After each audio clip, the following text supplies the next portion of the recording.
This is the first video in a 4-part series on how I recorded my video in batches. So the first one will cover the pre-production, the second video will cover the recording process, the third video is the editing, the thumbnail and video description, and the fifth and final part will be about why I spent all those days recording all those videos in the first place. My initial goal was to record 52 videos in 4 days.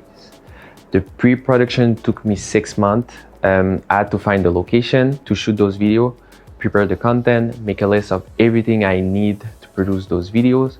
I had to make sure to be healthy enough to shoot by myself for 12 to 14 hours a day. That including sleeping a minimum of 8 hours prior to my shoot, training on a regular basis for 2 months before. I work on production often, but I still need to make sure that my equipment will be able to handle the stress of continuous shooting. I wanted to avoid having something break, and stuff did break. I also needed some new equipment. I didn't have things such as teleprompter. I needed to upgrade some of my equipment that was too old or not good enough.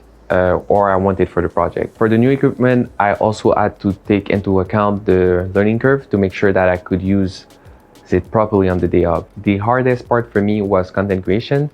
That is what took me the most time.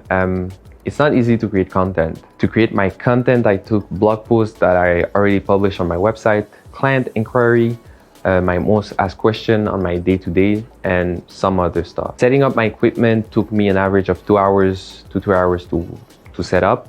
I had to make sure I would be motivated enough to shoot for 8 to 10 hours, and after be able to tear down all my setup for another 2 to 3 hours. Mentally, I had to be ready. I had to make sure to bring food, snack, so I wouldn't lose too much energy. I had to plan my setup. I realized that the more I plan and the easier my day would be. Planning is something that I never used to do before, but with the time I save, I changed my mindset a lot about that. I chose to shoot those videos by myself for multiple reasons. So one, working alone means I was not on anyone's schedule. If my shoot started at 8 in the morning and finished at 2 a.m., it was on me. Two, I wanted to experience my whole process again from start to finish. I was already a one-man team, but after undergoing the process, it's now easier for me to explain to client like my whole process and my price structure as well. Three, it was less stressful. It was a risk-free environment for me and no noise and no distraction.